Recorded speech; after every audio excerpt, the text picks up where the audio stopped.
Welcome and welcome to the show Sana एक पाकिस्तानी। और आज रात के अंधेरे में मैं कहाँ मौजूद हूँ? मैं मौजूद हूँ न्यूयॉर्क के जैक्सन हाइट्स में, जिस स्पॉट के बारे में ये कहा जाता है कि यहाँ पर ना सिर्फ ये कि पाकिस्तानी बल्कि एशिया से ताल्लुक़ रखने वाले दूसरे लोग भी रहते हैं, यानी कि यहाँ पर इंडियंस और बांग्लादेशी लोगों की भी बड़ी तादाद मौजूद है।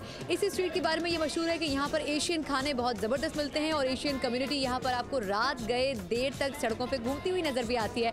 क्या कुछ इस स्ट्रीट के ऊपर होता है, ज़िंदगी कैसी है यहाँ पर? आइए मेरे साथ इस सफ़र को शुरू कीजिए और एंजॉय कीजिए। कोशिश करेंगे कि आज की इस स्ट्रीट के सफ़र में आपको वो सब कुछ दिखाएं जो शायद न्यूयॉर्क की इन सड़कों पर आपने पहले कभी नहीं देखा होगा। जैक्सन हाइट्स के ऊपर एक बहुत बड़ी सब्जी मंडी है, लेकिन वो सब्जी मंडी प्रॉपर मंडी नहीं है बल्कि एक ऐसा स्टोर है जहाँ पर पूरे एशियन कम्युनिटी आती है और कहा जाता है कि ये इस पूरी मार्केट में, इस पूरी स्ट्रीट में सबसे पुराना स्टोर है। मैंने सुना है कि इसके जो ऑनर हैं उनका नाम है जागीर सिंह। तो अब मैं पहले ही बहुत डर गई हूँ क्योंकि नाम से मुझे ऐसे लगता है कि पंजाब का कोई बहुत ही ऊंचा लंबा चौड़ा आदमी होगा जो गंडासा वंडासा लेके खड़ा होगा। तो ढूंढते हैं, मिलते हैं कि आखिर जागीर सिंह साहब हैं कौन। अस्सलाम वालेकुम। यहाँ जागीर सिंह साहब होते हैं? हाँ जी, मैं खुद ही। आप जागीर सिंह साहब हैं? अच्छा, मुझे ये लगा कि जागीर सिंह साहब कोई बड़ा सा गंडासा लेके और धोती शोती पहन के होंगे, लेकिन आप तो बिल्कुल मुख्तलिफ हैं। सिंपल है। ये सब्जी मंडी नाम क्यों रखा आपने? सब्जी मंडी क्योंकि हमारे कल्चर के लोग यहाँ रहते हैं, पाकिस्तानी, इंडियन, बांग्लादेश सब।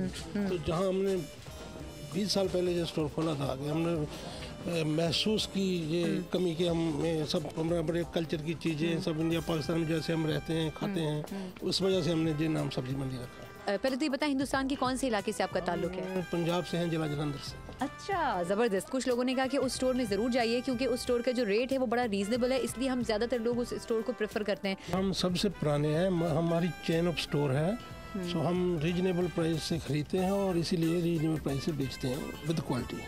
जब पाकिस्तान से या इंडिया से लोग आते हैं तो अपने मुल्क में उनको इतनी मेहनत की आदत नहीं होती, लेकिन यहाँ आके वो 12-12 घंटे 14-14 घंटे काम करते हैं। ये मेहनत अपने मुल्कों में क्यों नहीं कर पाते? देखिए, हम तो जब उधर थे तब भी उधर भी मेहनत करते थे और पूरा टाइम चेंज होता है। जब यहाँ लोग आते हैं तो वहाँ रहना सहना सब खाना पीना ऑलमोस्ट फ्री होता है। जो माँ बाप कमाते हैं, बच्चे खाते हैं। बिल्कुल सही कह रहे हो। या तो एक कमाता है और सब खाते हैं और इधर आके खुद करना पड़ता है, किराया देना पड़ता है, खाने के लिए पैसा चाहिए सब। देश भाई मैं इस पे प्रोटेस्ट करूंगी। कपड़े खुद धोने पड़ते हैं, खाना खुद बनाना पड़ता है, चाय खुद बनानी पड़ती है, बाथरूम खुद साफ करना पड़ता है, सब कुछ खुद करना पड़ता है, तो इसलिए काम तो करने पड़ेगा। नहीं जागीर साहब, आपका बहुत बहुत शुक्रिया। और आपने नाम के हवाले से मुझे बड़ा मायूस किया। चलिए, लेकिन उम्मीद है कि आइंदा जब भी आपसे मुलाकात होगी आपका स्टोर इससे भी ज्यादा बड़ा नजर आएगा। बहुत शुक्रिया।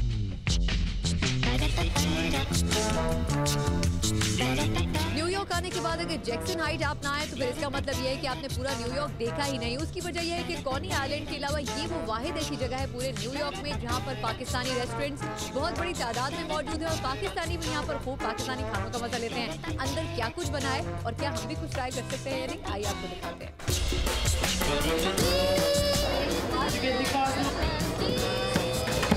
अस्सलाम वालेकुम।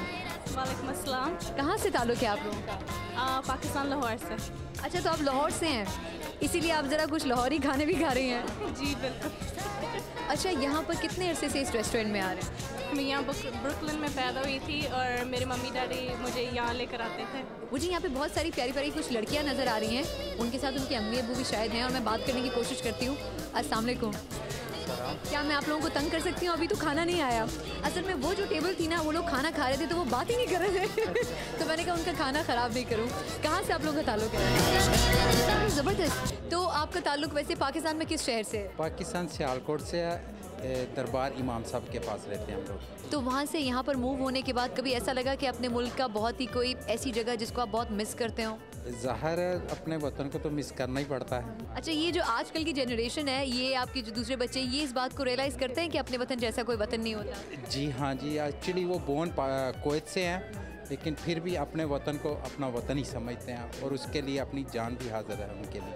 ये बताओ कि भाई यहाँ जो पाकिस्तानी रेस्टोरेंट में आने के बाद जो एक फ्लेवर है पाकिस्तानी खानों का, वो अमेरिका में किसी और जगह पे मिस करते हो? ऑफकोर्स हम पाकिस्तान में तो मिस करते हैं। तो खुद बनाना क्यों नहीं सीखा? खुद तो बहुत बनाता हूँ, मैं खुद ही खुद तो बहुत बनाता हूँ, बेवकूफ़ बहुत बनाता हूँ अम्मा अब्बा को, लेकिन कोई बात नहीं, खाना नहीं बनाता। क्या कुछ बनाना आता है पाकिस्तानी? बहुत कुछ आता है मुझे बनाना। अच्छा, मसलन कुछ भी कढ़ाई बनवा लें, सब्जी बनवा लें, कोई भी। अच्छा भाई, इसका मतलब ये कि प्रोग्राम के बाद आपको हायर कर सकते हैं? या ऑफ कोर्स, एनी टाइम। बनवा लें। अच्छा, ये हमारे साथ बहुत प्यारी सी एक खातून मौजूद है। ये बताएं, आप भी इसी फैमिली का हिस्सा है? बिल्कुल, ये मेरे भाई हैं। अच्छा। हाँ, वैसे मैं कुवैत से आई हूँ और मैं यहाँ आई हूँ। अपने बच्चे, ये मेरी बेटी है, ये दूसरी बेटी है, एक बेटा है। इनको मैं यहाँ पे छोड़ के जाऊँगी और ये अपनी फर्दर स्टडीज़ जो है यहाँ पे कंप्लीट करें। अच्छा, आपने दो अलग अलग मुल्कों का मवाजना कि आपने कहा कि पाकिस्तान से आप असल में ताल्लुक़ रखते थे, लेकिन आपने एक अरब कंट्री के अंदर अपने बच्चों की पढ़ाई करवाई जी, और अब आप उनको अमेरिका में छोड़ के जाएंगे, तो तीनों मुल्क बिल्कुल डिफरेंट किस्म के हैं। कहीं पर ये महसूस हुआ कि जो पाकिस्तानी कल्चर है, जिस तरह से बच्चों को पढ़ा किया जाता है जी, वो कहीं ना कहीं उसकी ज़रूरत होती है कि हम उसे ध्यान में रखें कि बच्चों के ऊपर दूसरी चीज़ों का असर ना पड़े जो उनके लिए नुकसानदेह। वेल, कुवैत में तो ऐसा कुछ महसूस नहीं हुआ है क्योंकि वो अरब और प्लस मुस्लिम कंट्री है, तो वहाँ तो ठीक था, लेकिन यहाँ पे ऐसा कुछ है नहीं। अमेरिका के हिसाब से आपको डर महसूस होता है? क्योंकि माशाल्लाह दोनों बच्चियाँ आपकी जो हैं वो हैं भी, टैलेंटेड भी लगती हैं, तो कभी आपने उनको कुछ स्पेशली इंस्ट्रक्शन दिए हैं कि बेटा इस चीज़ का ख्याल रखना और कभी पाकिस्तानी होने वाली बात को नहीं बोलनी चाहिए? बंडल ऑफ इंस्ट्रक्शंस मैं इनके साथ छोड़ के जा रही हूँ। Bundle of instruction. वैसे इन्होंने वही बात की है जो मेरी अम्मा ने पाकिस्तान आने से पहले की थी कि देखो ये पूरी फहरिस्त है, इसका ख्याल रखना है। अच्छा, तो लाइक दोस्ती ज़्यादा नहीं करनी है, किसी से लेके नहीं खाना है, you know, like these things. तो इंशाल्लाह ये फॉलो करेंगी। अच्छी बच्ची है मेरी। अच्छा, जरा मैं चेक तो करूँ बच्चियाँ कैसी हैं। अच्छा जी, कौन सी वाली बच्ची ज़्यादा अच्छी है? पहले आपसे शुरू करती हूँ। हाँ भाई, ये बताएं कि आप कितनी अच्छी बच्ची हैं? आपकी अम्मी ने तो कहा कि आप बहुत अच्छी बच्ची हैं। बहुत अच्छी होंगी, कुछ मामा ने बोला है। अच्छा, कुछ खाना वाना बनाना सीखा है? क्योंकि अम्मा तो चली जाएंगी, मेरी तरह का हाल हो जाएगा। थोड़ा थोड़ा पास्ता क्या सीखा है? पूरा साल पास्ता खाएंगी? और क्या कर सकते हैं। भाई ये बच्ची बिल्कुल अच्छी नहीं है, ये पास्ता खाएगी, कुछ दाल चावल, कुछ चटपटा। भाई कढ़ाई गोश्त सीख गया और आप पास्ते पे ही रुकी। बनाना सीख लूँगी तो फिर खा लेंगे। आप लोगों का बहुत बहुत शुक्रिया, और अगर आप लोगों का खाना आ जाता तो मैं शायद खाना भी टेस्ट करती, लेकिन अभी तक खाना आया नहीं है, इसलिए मैं किसी और टेबल पे जाती हूँ, ज़रा उनको तंग करती हूँ। इस वक्त इस रेस्टोरेंट के ऑनर से हम बात करने की कोशिश करते हैं, और इंटरेस्टिंग बात आपको ये बताऊं कि इसके जो ओनर है उनका ताल्लुक गुजरावाला से है। जी हाँ, वही गुजरावाला जिसके चिड़े बहुत मशहूर हैं। लेकिन मैं जानना चाहूँगी इनसे। अस्सलाम वालेकुम सैफ। वालेकुम अस्सलाम। अच्छा सैफ, ये बताएं कि गुजरावाला के चिड़े आज के मेन्यू में हैं या नहीं है? हैं, ऑफ कोर्स होते हैं, एवरीडे होते हैं। अच्छा, मुझे ये बताएं कि इतनी सारी डिशेस मुझे देखते ही खुद से भूख लगने लगी, तो आप लोग जानबूझ के तंग करने के लिए पाकिस्तानियों को ऐसा करते हैं ना? नहीं, ये तो पाकिस्तानियों के लिए स्पेशल बनाते हैं ना कि पाकिस्तानी आए और एंजॉय करें अच्छे अच्छे खानों से। और आप उनको नए नए खाने दिखा के जो है ना मजीद मजबूर करेंगे वो खा पी के यार मोटे हो जाएं। हाँ, डेफिनेटली ऐसा ही है। अच्छा, ये बताएं कितनी डिशेस आप लोगों ने यहाँ रखी हैं? वो तकरीबन 55 होती हैं। 55 डिशेस पर डे आप लोग बनाते हैं? एवरीडे। अच्छा, यहाँ पर मैंने एक चीज़ नोट की, वो ये कि पाकिस्तानियों के अलावा यहाँ पर कुछ वेस्टर्न लोग भी आ रहे हैं, इंडिया और बांग्लादेश से भी लोग आ रहे हैं, तो क्या उनके लिए भी कुछ स्पेशल डिशेस बनती हैं या वो पाकिस्तानी खाने ही डिमांड करते हैं? नहीं, ये ओनली वाहद रेस्टोरेंट है जिसमें मैंने ओनली लिखा हुआ है कि ये पाकिस्तानी रेस्टोरेंट है। ये रेस्टोरेंट 1971 में ओपन हुआ है पाकिस्तानी रेस्टोरेंट के नाम से। आपका बहुत बहुत शुक्रिया सैफ, उन चंद पाकिस्तानियों में से एक हैं। 35 साल से ये रेस्टोरेंट चल रहा है और यहाँ पर उस शानदार तरीके से काम हो रहा है। कितनी फूड की वैरायटी यहाँ पर मौजूद है, 55 खाने यहाँ पर रोज़ाना सर्व किए जाते हैं, और सैफ का ये कहना है कि हम उन खानों के साथ इंसाफ भी करते हैं। और वाकई मैंने ये चीज़ अपनी आंखों से यहाँ पर देखी कि ना सिर्फ ये कि पाकिस्तान से बल्कि दूसरे मुल्कों के लोग भी यहाँ पर आते हैं, खाना खाते हैं। वाकई ये वो जिम्मेदारी है फूड के हवाले से जो इन जैसे बहुत सारे पाकिस्तानी यहाँ पर निभा रहे हैं इस शहर में, जहाँ पर शायद मुख्तलिफ चीज़ों की बेशुमार वैरायटीज़ मिल सकती हैं, लेकिन उन्होंने उस तमाम चीज़ों में पाकिस्तान के कल्चर को मरने नहीं दिया है। जैक्सन हाइट का अगर नाम सोचा जाए तो सुनने में बड़ा ही बोरिंग लगता है, लेकिन यहाँ पर इतने कलर्स मौजूद हैं और शायद इन फूलों से मजीद माहौल खूबसूरत हो गया है। मैं ज़रा इन फूलों का मजा लेती हूँ। आप एक छोटा सा ब्रेक लें, आपसे इस ब्रेक के बाद मुलाकात होती है। ब्रेक के बाद आपको मिलवाएंगे न्यूयॉर्क में पहला पाकिस्तानी चैनल पाकिस्तान जिंदाबाद लॉन्च करने वाले एक पाकिस्तानी से।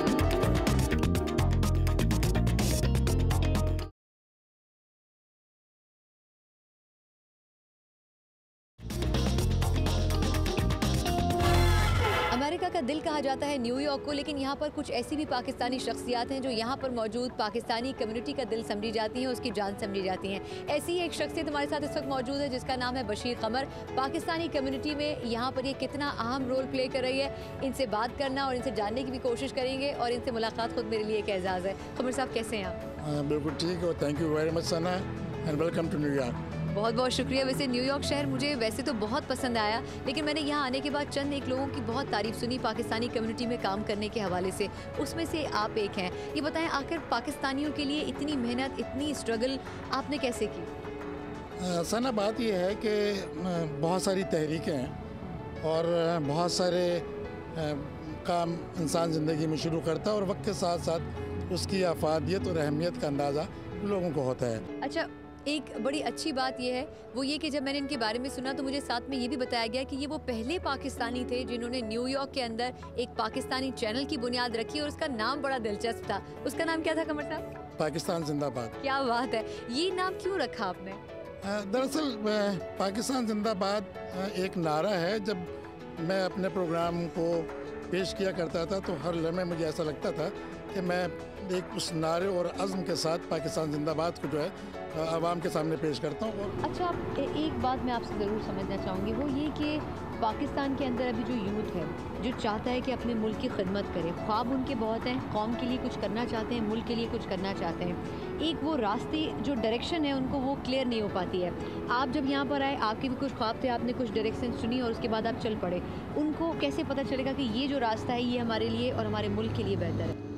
बात यह है कि पाकिस्तान एक ऐसा बदनसीब मुल्क है इस लिहाज से कि वहाँ पर ना बच्चों के लिए कोई डायरेक्शन है, ना बड़ों के लिए कोई डायरेक्शन है, ना किसी मेहनती और ईमानदार आदमी के लिए कोई डायरेक्शन है और ना वहाँ पे किसी तवाना सेहतमंद जहन के लिए कोई डायरेक्शन है।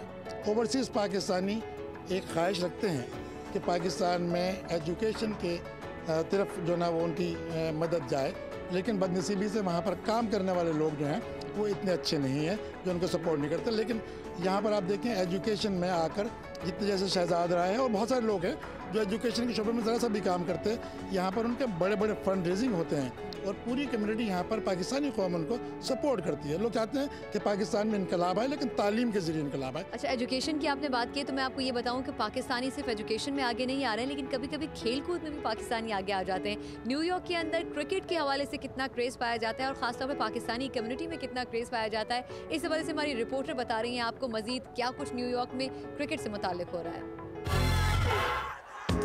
क्रिकेट क्रिकेट क्रिकेट, पाकिस्तान में क्रिकेट खेलने का शौक कौन नहीं रखता। यहाँ न्यूयॉर्क में क्रिकेट शुरू की सबसे पहले वेस्ट इंडीज के इमिग्रेंट्स ने 1929 में। यहाँ का ऑफिशियल बोर्ड उसाका कहलाता है और तमाम लीग्स इसी बोर्ड के साथ रजिस्टर्ड हैं। ब्रुकलिन लीग जो है वो तकरीबन 40-50 साल से चल रही है और मैं इधर तकरीबन 13 साल से खेल रहा हूँ इस लीग को।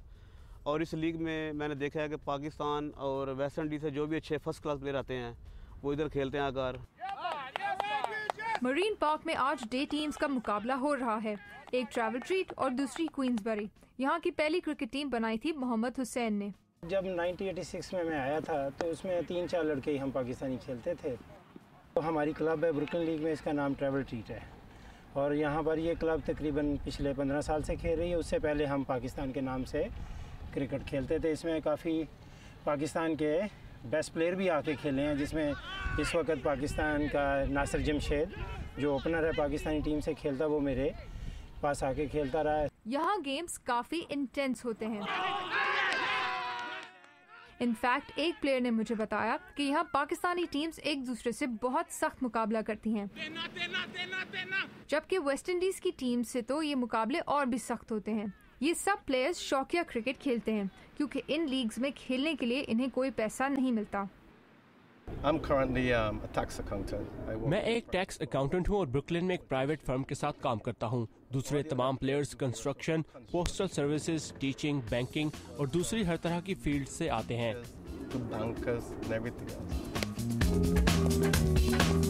और मैदान की दूसरी जानिब ब्रुकलिन पैंथर्स ने मैच जीत लिया। आज मैच कोई हारा और कोई जीता, लेकिन जब तक क्रिकेट का क्रेज रखने वाले ममालिक से लोग यहाँ आते रहेंगे, क्रिकेट का सिलसिला चलता रहेगा। अच्छा, एक बात और आपसे जानना चाहूँगी, वो ये कि यहाँ पर जो पाकिस्तानी बच्चे हैं, जैसे आपने अभी जिक्र किया थोड़ी देर पहले कि बहुत सारे ऐसे पाकिस्तानी बच्चे जो यहीं पैदा हुए, जो पाकिस्तान गए ही नहीं, तो उनको पाकिस्तान से अटैच रखने के लिए यहाँ की जो फैमिलीज़ हैं वो क्या करती हैं?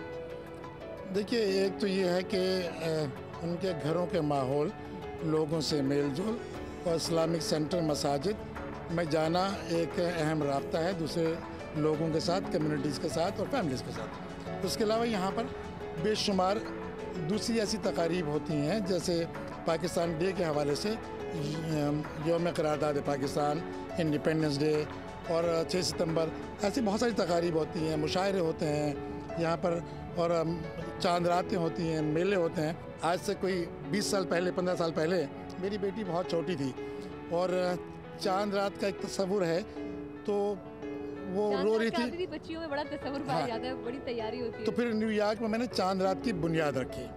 हमने यहाँ पे चांद रात पहली बार करवाई, तो उसमें बेशुमार लोगों को हमने चूड़ियाँ मुफ्त, बेशुमार ख़वातीन को चूड़ियाँ पहनाई और मेहंदी लगाते थे हम एक बड़े हाल में। तो हम बहुत अरसे तक ये प्रोग्राम करते रहे, लेकिन बदकिस्मती से 2004 में जब यहाँ पर टेलीविज़न की आमद हुई, पाकिस्तानी टेलीविज़न की, और एक टेलीविज़न ने फर्स्ट टाइम आते ही कम्युनिटी में अपनी जड़ें मजबूत करने के लिए चांद रात का एहतमाम किया। लेकिन चांद रात का एहतमाम इस तरह किया उन्होंने कि उसमें पाकिस्तान के सारे सिंगर्स और डांसर्स बुला लिए। आज पूरे अमेरिका में चांद रात एक वबा की तरह इस तरह फैल गई है कि वो मज़ा ख़त्म हो गया है। हम चांद रात में बच्चों में ईदी बांटा करते थे, कैश ईदी। न्यूयॉर्क के अंदर रहते हुए ऐसी और भी बहुत सारी चीज़ें हैं जो मैंने भी देखनी है, क्योंकि आज हमारे इस पूरे वीक का न्यूयॉर्क स्पेशल जो था उसका आखिरी दिन है, इसलिए मैं कोशिश करूंगी कि न्यूयॉर्क में जो भी पाकिस्तानी एलिमेंट हो वो सबका सब आपसे शेयर करूं। लेकिन ये सब कुछ होगा एक छोटे से ब्रेक के बाद। और ब्रेक के बाद आजकल की बीवियां घर तो घर होटल में भी खाना बनाती हैं, और होटल अपना हो तो क्या ही बात है।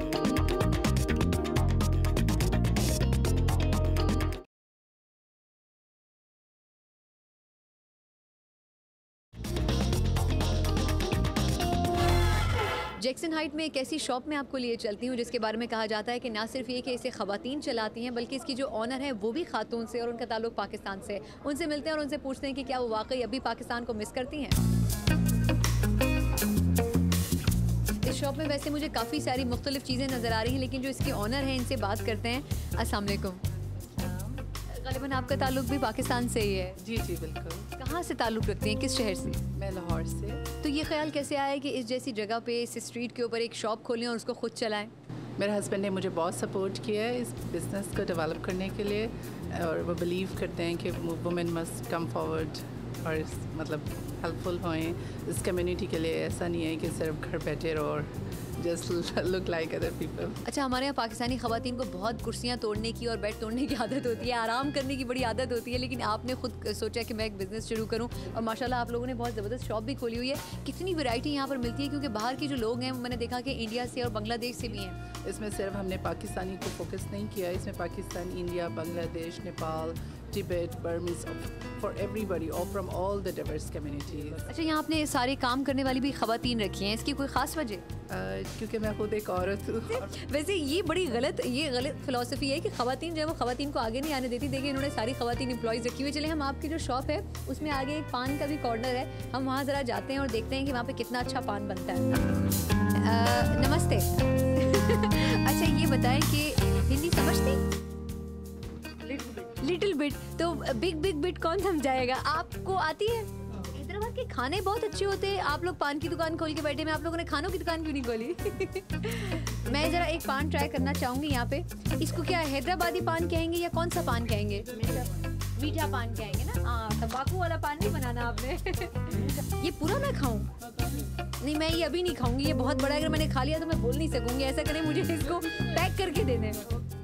देखा, प्रोग्राम करने का ये फ़ायदा होता है कि आप जहाँ जाते हैं जो चीज़ चाहिए होती है ले सकते हैं, बेचारा कोई मना भी नहीं कर पाता। थैंक यू सो मच, बहुत शुक्रिया।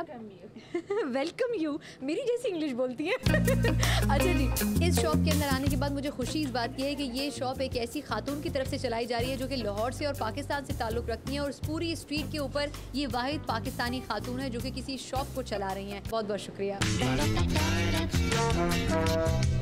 जैक्सन हाइट्स में मौजूद मुझे कई लोगों में कहीं कहीं पाकिस्तानी भी नज़र आते हैं, और जैसे मैंने आपको मुख्तलिफ जगह भी दिखाई हैं, मुझे लगता है कि शायद ये जो लोग बात कर रहे हैं शायद इनका ताल्लुक पाकिस्तान से। अस्सलाम वालेकुम। वालेकुम सलाम। आपका ताल्लुक पाकिस्तान से गालिबन? शुक्र है, इसका मतलब मेरा गैस सही था। इस इलाके से हटके भी अगर मैं बात करूँ न्यूयॉर्क की, तो न्यूयॉर्क एक बहुत ही पॉपुलेटेड सिटी है। यहाँ पे लोग इतने ज़्यादा हैं कि शायद आपको और चीज़ें इतनी ना मिले, लेकिन फिर भी यहाँ पे जो कल्चर है वो बहुत ही वर्कहॉलिक किस्म का कल्चर है। लोग यहाँ पे काम करने के आदी हैं। ये चीज़ अगर हम पाकिस्तान के ऊपर अप्लाई करने की कोशिश करें तो आपको क्या लगता है कि पाकिस्तान अपने पैरों पर खड़ा हो सकता है, मज़ीद मजबूत हो सकता है? क्योंकि लोग वहाँ पर काम से बहुत जी चुराते हैं। न्यूयॉर्क उन सब दुनिया के उन कौमों के लिए जो अंडर डेवलप्ड हैं एक रोल मॉडल है।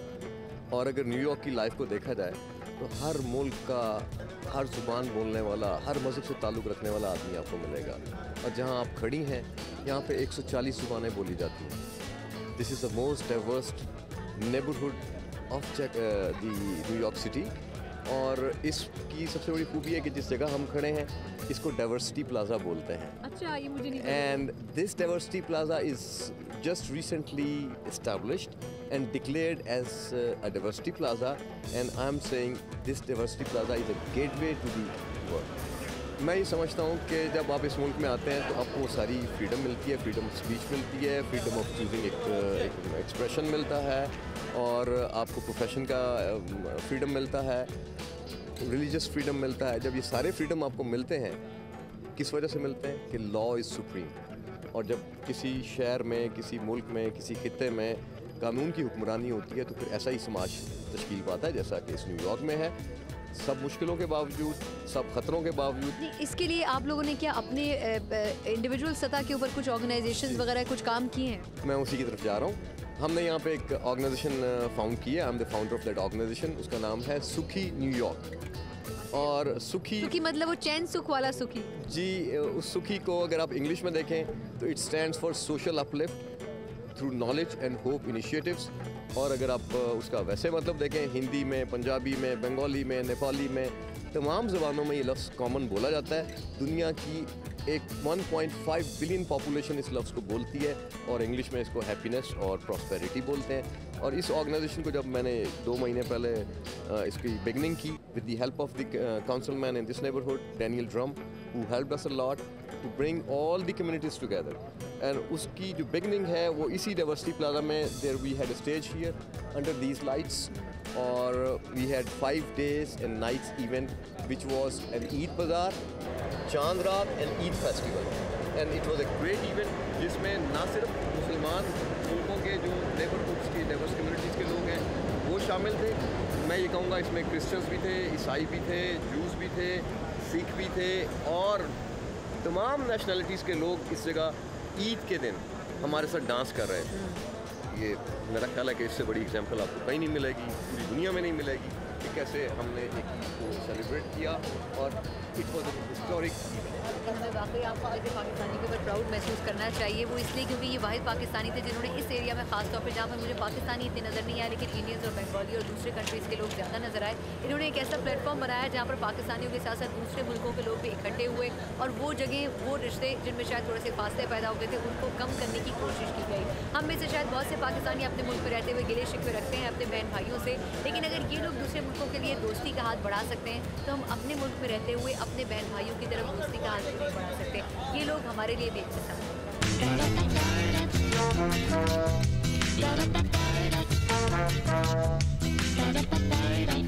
न्यूयॉर्क में गुजारा हुआ ये पूरा हफ्ता आज अपने अख्ताम को पहुंच रहा है। मंडे से ये सफ़र मैंने शुरू किया था और आज 5 दिन गुजरने के बावजूद भी मुझे ऐसा लग रहा है कि शायद मैंने न्यूयॉर्क को सही तरह देखा ही नहीं। यहाँ पर जो एंटरटेनमेंट की चीज़ें हैं, यहाँ पर जो ज़िंदगी के रंग हैं, यहाँ जो पाकिस्तानी और ख़ासतौर पर एशियन कम्युनिटी के कल्चर्स हैं, उसे मैं अभी भी सही तरह जान नहीं पाई हूँ, क्योंकि ये इतना बड़ा शहर है कि यहाँ पर जितना भी आप घूमें, जितना भी आप चीज़ों को देखें, शायद ये कम पड़ जाए। लेकिन अब मुझे वापस अपनी मंजिल यानी कि वाशिंगटन DC पहुँचना है, क्योंकि अभी वहाँ पर ऐसी बहुत सारी चीज़ें हैं जो आपसे शेयर करनी है। आपका प्रोग्राम के हवाले से जो फीडबैक हो, अगर न्यूयॉर्क में कोई ऐसी चीज़ हो जो आप मुझसे शेयर करना चाहते हैं और आप ये चाहते हो कि सना एक पाकिस्तानी वहाँ पर जाए और वो तमाम चीज़ें जो कि आप समझते हैं कि प्रोग्राम का हिस्सा होना चाहिए वो सारे पाकिस्तानियों से शेयर की जाए, तो आप मुझे उसका फीडबैक दे सकते हैं मेरे ट्विटर के अकाउंट पर, या फिर आप फेसबुक पेज सना एक पाकिस्तानी के ऊपर भी अपने सजेशंस दे सकते हैं। आपसे मंडे को इंशाल्लाह फिर मुलाकात होगी। तब तक के लिए अपना बहुत ख्याल रखिएगा और दुआ करिएगा कि मेरा ये ट्रेन का सफ़र ठीक रहे और मैं खैरियत से वाशिंगटन DC पहुँच जाऊँ। तब तक के लिए अल्लाह हाफ़िज़।